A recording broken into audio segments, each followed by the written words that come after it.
寒ー。めっちゃ寒い。もう寒かったね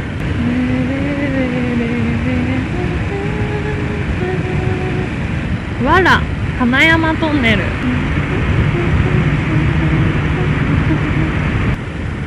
もうほんとか。これから郡上に向かいます。八幡、郡上八幡梨の木公園。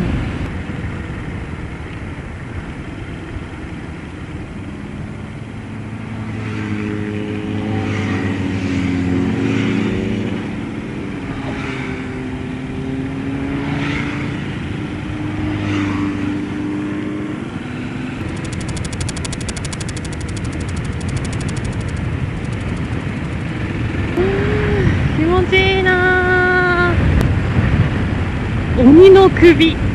鬼の首。あー、ちょっとトイレ行きたくなってきたなー。コンビニあったら寄りまーす。